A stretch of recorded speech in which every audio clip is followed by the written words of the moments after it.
Hey everybody! I love this music. I Gets me know. moving. Kind of fun. All right. Hello, and welcome to another episode of Training That Transforms Your Business. And I have a really awesome connection that I've made right here on LinkedIn, I might add. Cheers to LinkedIn and the amazing connections that you can make on this platform. I have Pam Foley with me today. She is the owner of AOU Creative, and they focus on copywriting and a whole bunch of other things. We personally had an amazing conversation about SEO. I was looking at this for my own website. She's totally an expert and absolutely someone you should be connecting with if that is important to you. But what was so funny about our conversation, and the reason that we're coming live to you today, is that each of us kind of had this an epiphany around how many people are on LinkedIn as observers and watchers, but really are not getting the maximum benefit of having their profile. And we were pretty aligned about what we think were the major barriers to making that happen, and both really passionate that LinkedIn has truly enhanced ourselves, our business, our ability to be comfortable being online, to build relationships. Like, again, Pam's not anyone I would have ever met. We're never going to go to a networking event together, right? But now we have this connection, we have this synergy, and you never know where those things lead. And that's why LinkedIn is a phenomenal place for that. So I want to welcome Pam into the conversation. Pam, welcome. Thank you. Nice to be here. I'm super excited to have our conversation. I know it was so great. And, this is really Pam's wheelhouse. I've gotten good at it just because I needed to, but I feel like having, the expert power of Pam and her background in it. I'm going to turn it over to you for some like first conversations, but what do you think are like one or two things of the best value, the best reason to be here on LinkedIn when it comes to your business or anyone growing their personal brand? We can speak to it from any of those capacities. Yeah. I think the first two big things, I personally fill my pipeline on LinkedIn. At least 50% of new clients come from LinkedIn, which is amazing. So I think that's the first step. Did you say 50%? Yeah. How great is that? Yeah. So I think that if you're in a business where you want to grow, that LinkedIn has so much opportunity. I believe I'm not a LinkedIn guru, but I believe there's maybe 800 million people on LinkedIn. And why not find the people that are your people? I love that. And you said 58. I'm like just putting some comments here in the chat on the LinkedIn Live for those of you that are joining us. Say hello. But 50% of Pam's business begins on LinkedIn. Yeah. Wow. Why do you think it's been so successful for you? And some other people seem to be really, um, unhappy with LinkedIn or what's happening on LinkedIn. What do you think is the difference between what you're doing versus what other people that aren't having a good experience might be doing? I think that to get started, you really have to be clear about what you offer, and even more importantly, who you offer it to, so that you're spending time not only creating what I would call the right content, but also engaging with the people that matter to your business and to the growth. So I think focusing on that made a huge difference. And then applying just another form of the 80-20 rule. So 20% of the time posting to, with content to your ideal client, and 80% of the time engaging. So really carrying on conversations, just like you were in a networking where we used to pass out those business cards. Those were lunch, right? Drive all over. I'm like writing the stat in here. Right? You don't have 20 to 80% rule. And you know what? That is such a great thing. It is exactly the same. Right? Just without passing out the business card is so much better. I would go one step further and I would say your business card, I teach people this all the time for free, just because I think it's unbelievably valuable, but your LinkedIn profile is your business card. Oh, absolutely. It is your storefront. It is you. It is a total representation of your career, whatever you want people to know about you. I think there's this great phenomenon called download in a day, right? So when you meet someone new right now, or if you're anywhere see somebody on an Instagram, whatever. Like, I know I do this. Like, I love Fox News. So whenever there's somebody I don't know on Fox News, the first thing I do is I go to LinkedIn and I want to know who they are. I want to know who they are. I want to know what they stand for. I want to know what they talk about. I want to know, is there anything that we might have in common? Are there people that we know? I want to know something about them. I can't tell you how disappointed I am every time I go and try and check that out. And there's there's nothing there. Yeah. There's There's nothing crazy there. numbers that people, not only on LinkedIn, but for online searches, it's well over 85% of people go online and do searches before they buy anything. Exactly. And service Exactly. businesses, people look on LinkedIn, they just do. Yep. Yep. And they want to get a sense for who you are. Are you Mhm. for real? Is this, where are you? Like, do we have things in common? Do we have shared people in common? And, you're actually, I always look at it as you're doing yourself and others a disservice by not being visible, which is, I think, is what this conversation is all about, right? So one of the reasons I think people aren't very visible on LinkedIn is that there is a lot of what we call like the ick factor. There's a handful of people posting and commenting and making all the noise on LinkedIn. That's true. But what you told us is exactly the opposite. Pam's rule of thumb is 80% of you being visible, but of you actually posting content, Oh, but engaging. 80%. 80% engaging, 20%. Yes. So 20% of you posting, but 80% of your time on LinkedIn is simply like enjoying the platform, reading conversations, engaging in conversations, liking, commenting. I find LinkedIn, like, I have a handful of groups that I go to on a regular basis because there's just interesting people talking about things I don't know about, Mhm. opening my eyes to things I've never experienced before. And I can tell you this happens every single time. So if you engage somewhere in those conversations, the people that you're talking to, I have the upgraded version of LinkedIn, right? So I Mhm. can see who's actually looking at my profile. They almost always then go look at my profile. Now, they might not connect in with me. Maybe we make a connection request, maybe not, but they always go take a look at me. So, like, every single second I believe I invest on LinkedIn is valuable time spent on LinkedIn. And Oh, I yeah. don't really say that for all the platforms. Do you feel the same way? I do. I think you can make the other platforms work. Of course, with all of our clients, we do technical SEO, persuasive copywriting, and social media. So when we're Mhm. teaching people to do social media, and it's really doing social media, we want people to engage and be a real person, and that works really well on LinkedIn for professional people. It works pretty well on Twitter. Mhm. It doesn't work as well all the time on Facebook and Instagram, but you can make it work the same way.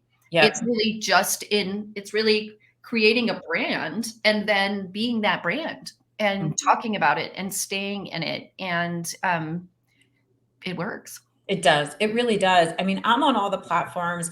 LinkedIn is again, the one where I feel like I find really credible, reliable information, right? And I think there's stats around that on LinkedIn. And to get back to this, so why aren't people, like, why do we think people aren't really taking advantage of it, especially those that are in the professional services industry, those of you that aren't necessarily entrepreneurs, right? Like, we get the entrepreneurs need to be online, but I believe that business at every level should be on LinkedIn in their specialty. Why do you think more people are hesitant to do such a thing? Why don't they want to be visible online? Have you had any insight around that, Pam? Yeah. I mean, I think that people of a certain age, right, particularly people over, let's say, 40, um, think of social media as something that's scary or something that's spammy or salesy, just not someplace they want to be, right? It's for teenagers. Um, and LinkedIn was just boring for a long time. People Yeah. were doing it Yeah. was just a resume, not even well written resumes, right? But once people really started to engage and tell more of a story on their LinkedIn profile and really allow people to see who you are and what you do, it doesn't matter if you work in corporate or, you sell, I don't know, blinds or professional services. You need to be on social platforms because you need to be visible. And it's not just visible for the sake of being visible, right? You don't need to be an influencer and have millions of people following you. In fact, I have close to 5,000 followers, but I fill my pipeline, right? I don't need 50,000 followers. That's great. It's just not what I'm looking for. I'm Right. looking for the right people to build my business. And if that's your goal, or your goal is to have personal brands so that you can move up the corporate ladder, then LinkedIn's the perfect place to be. But Yep. you have to optimize your profile. You have to engage. You can't lurk because there's lots of lurkers. That's kind of what you were explaining, right? And Yeah. there's lurkers, and they're great because eventually they might become connections or they might even become clients, right? We've had that happen. But if you're trying to achieve a goal, lurking is not for you. You need to take action and get visible. Take action. Yes. Right. And so, yeah, I agree with you. I mean, sometimes we don't know what to say. We don't know where to say it. I didn't know I was supposed to. I hear a lot of people, I think this is so interesting, but, and again, I don't know if this is a generational thing, but I grew up with this. I don't know if you experienced this, but there is a reality to the fact that you have to be able to speak highly of yourself in some way, right? If you're going to share something you've done, if you're going to, talk about an accomplishment, if you're going to talk about a win, even just to share a personal story, there is a belief within you that there's value in doing that. And I grew up, and many of us grew up in an environment where that wasn't really valued, right? Yeah. So if you were ever told you're too loud, too much, if you were right, women in particular, but like generation, like if you went to Catholic school, like I went to Catholic school, like that was bragging. That wasn't, there's someone in my family that used to send like the Christmas letter, and my family would literally we would joke around about it, right? Like, so there was always the impression created in me, whether it was implicit or explicit, whether, it was meant to be done or not meant to be done. But speaking about myself in a really positive way was actually a very negative thing in my mind. Yeah. And so I had a really hard time embracing my value, embracing my worth visibly online, because I always had this internal conflict that it was like bragging. Yes. And do you experience that? Or do you hear your clients talk about that? I hear that. I mean, I experienced it too, right? But because I do think that particularly again, people over 40, right? Women in particular, we don't want to be braggy. We don't want to be salesy. I can't tell you how many times I've heard people say, yes, I hear that all the time from my clients. Yep. So I have questions for people when they ask that. The first question is, why are you in business? Right? If you're not in business to sell or make money, whether you're going to a corporate job or you have your own business, then why are you here? Right? That's the first question. And so the truth is you're in business to sell. Now, the second thing is that you can talk about your success in a way that's not braggy and not salesy. I think it's a very fine line. There are plenty of people who spam DMs, and I'd like to throw something out there. Please don't do that. Please don't DM me and say, or instantly say, hi, I'm Pam, want to buy this? The answer is no, I don't. And if I don't know you, I'm never going to buy, right? If you're going to spam me that, you wouldn't walk up to someone in a dinner party and do that. So don't do it here. Don't do it here. And I think that's I think you're hitting into a big, so it could be like a mindset within, but it's also a feeling you've experienced by someone else doing this to you, right? Yeah. For me, I feel a little bit differently, and I'll tell you how I just differ slightly from this. And I think we enjoyed this conversation. I know we did actually have this conversation. Yes, I think we should have this conversation right here, because I am a huge fan of like being your most true and authentic self. And I do not like when I get a request that says, I'd like to be your friend, I'd like to make a connection, and then on the heels of that is, I have something to sell you. That's incongruent in my opinion. But I have no problem. And I actually really admire the people that just are like, this is who I am, this is what I sell, is this something you need? Right? Like there's no quicker, easier, faster way to get a yes or no. And if that's what you're out to do, I come from a real estate background, and one of the most successful real estate agents I ever met. And I mean, this guy sold more than anyone in a very concentrated Queens market. This is how he did it. He literally door knocked, and he went all day, right? And he went from house to house to house. He would knock on the door and he would literally say, "Are you thinking about buying your house or selling your house?" And it works, right? And he got the door slammed in front of him 99.9% of the time.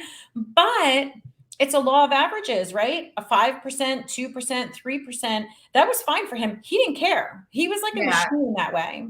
And so I appreciate that. I really appreciate that. I actually have bought services online on LinkedIn platform because it was an immediate need I needed to solve.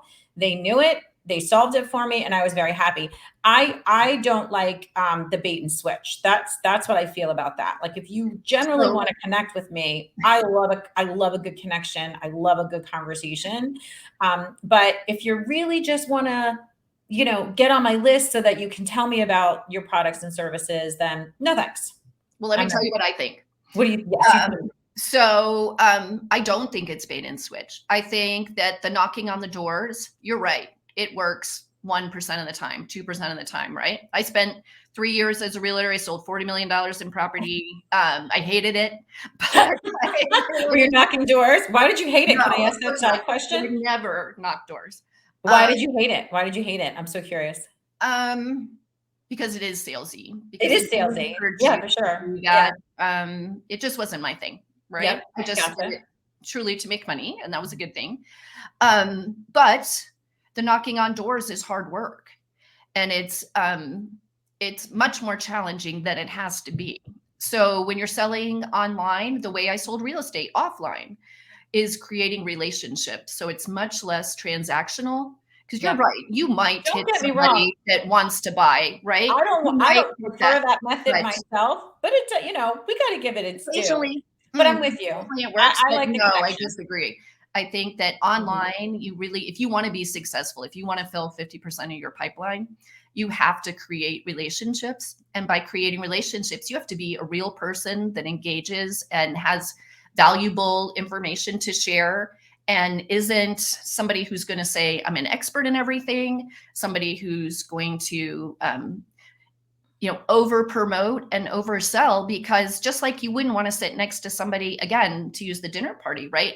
You wouldn't want to sit next to somebody who is only selling you. You want to sit next to somebody who you know. Yeah. And when you build this community and you build these relationships, that's a long-term sustainable strategy, and a sustainable strategy that'll take you to 7 figures. Yeah. And beyond. But transactions, I mean, you're just banging your head on the wall. Who wants to work that hard? Not me. Yeah. I love your nuance in there. And I agree with you. If you want long-term sustainable growth, that's not as, I don't know if complicated is the right word, but as the door knocking, the connection is always the way. But period. Connection is always the way. But you can choose transaction. I mean, if you're in a business, and sometimes, listen, when you're a new business owner, like brand new, I think both strategies are vital, because brand new owners don't have enough business, and they need, they have a big urgent need to a lot of times just generate income in their business, and generating connections is a longer term, lead into it. So I love the nuance, and I do appreciate, you saying that, connections on LinkedIn platform really are the way to go. It is funny. I mean, I'm not a LinkedIn expert, but you can see the platform is playing with this.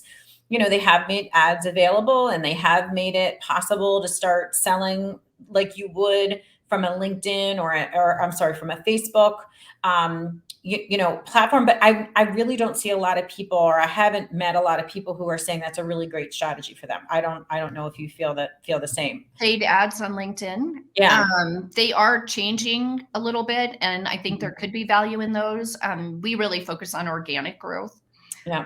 Because our goal is long-term sustainable growth, right? Because you want a business that's going to stay in business. So when we do social media for folks or teach people social media, we teach them a strategy that's going to keep them in business.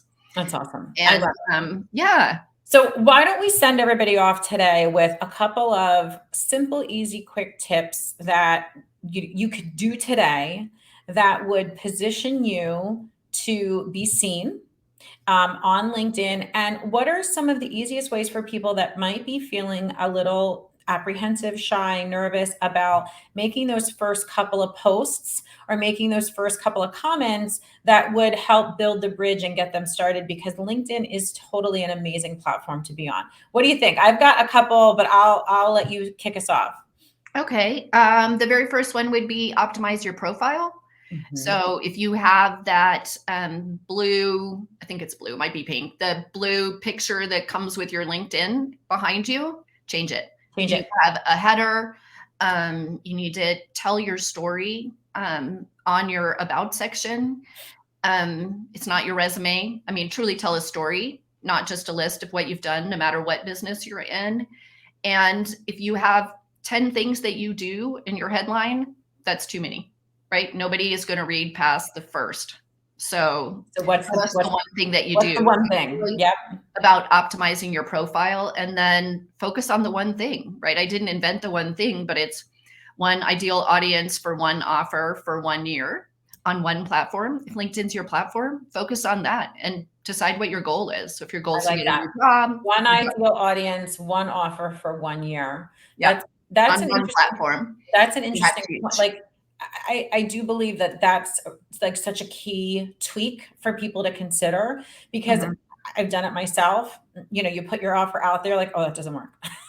Yes. You know, 3 weeks later, like, that didn't work. Right. So like stick with the one offer and give it the time it needs to get good. Things aren't great in the beginning. Like I always, it takes a minute.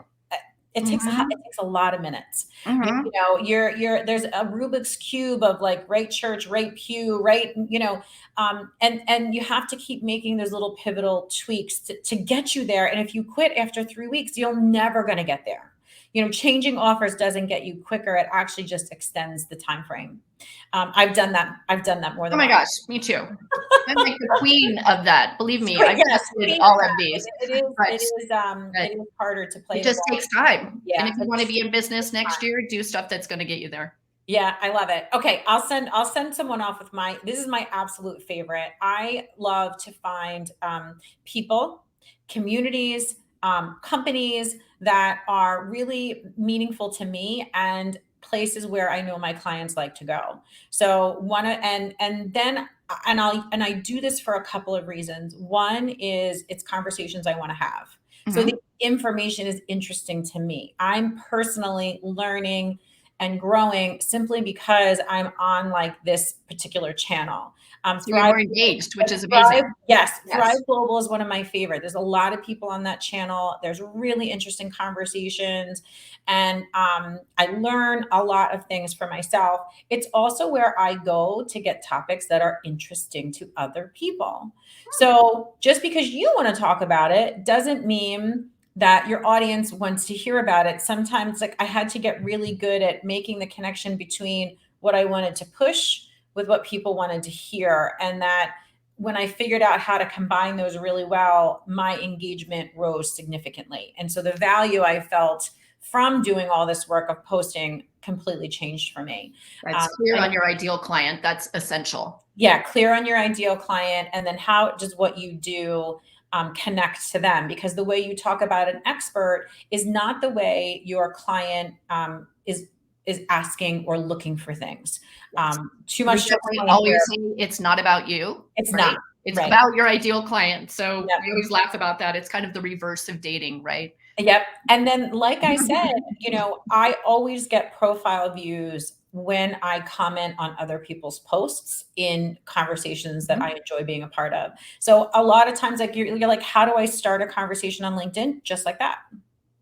Just imagine you're at a dinner party and you're sitting next to them. What would you say? Just like that. And, you know, it is the progress over time. So There is a belief that I only have, 200 connections. I only have five. Right. Take that word only out of your vocabulary, because it's not a quantity, it's a quality. And, is your goal really to have 50,000? It's not really necessary to run a business, especially if you are new or emerging, right? Or even crossing that 7, 8, 9-figure mark. You don't need more than a few thousand really good connections on LinkedIn who know you, like you, value you, same thing, to really build and grow a thriving business.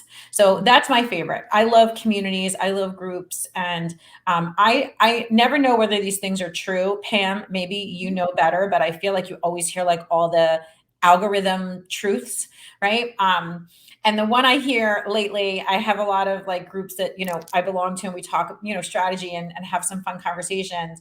And what they're saying is that the algorithm this day is slanting your content towards the more you contribute to others.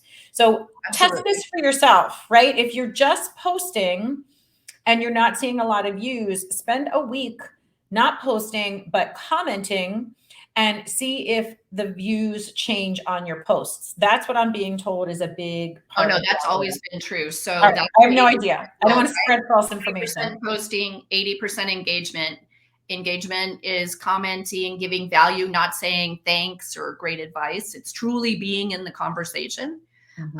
Then yes, the algorithm appears to favor you when that Awesome. happens. I So love that's it. true I on love it. every Thank platform. you for confirming that. I believed it to be true, but it's nice to know that someone else says yes, that's a true one. Oh yeah. So anyway, I want to wrap up this conversation today, but I have enjoyed it so much, because I do Yeah. think that for anyone, whether you are brand new out of college, whether you are retiring at the end of your career, somewhere in the middle, growing a business, connections are always the lifeblood of everything, right? I always say you're one skill, one resource, and one connection away from everything you desire in life, literally everything you desire. And I am always amazed by how often, when I remember to ask for things that I need, that somebody I know knows it or can connect me to another person. So, even if you're not here to grow your business, right? Growing your network exponentially is a way to truly drive joy in your life, which is always something that's really, really important to me. So I don't know, Pam, last words for you. Anything that you particularly love about LinkedIn and are just so grateful for it every day? So grateful for LinkedIn. Mhm. I love the way it helps me build my business and our clients' businesses. It's one of the social platforms that we use on a pretty regular basis as we build visibility for mission-driven businesses. Awesome. I love that. I love that so much. So again, Pam Foley, copywriting, SEO, social media. Her company is dynamic. They're amazing. They do a great job. They've been in business a long time. And, for me, it's anything to do with driving performance in your organization, training strategies. Hybrid is the way to go. And training really does drive your business. So Pam, thank you so much for being on this call today. And I look forward to connecting with you again soon. Yes, thanks.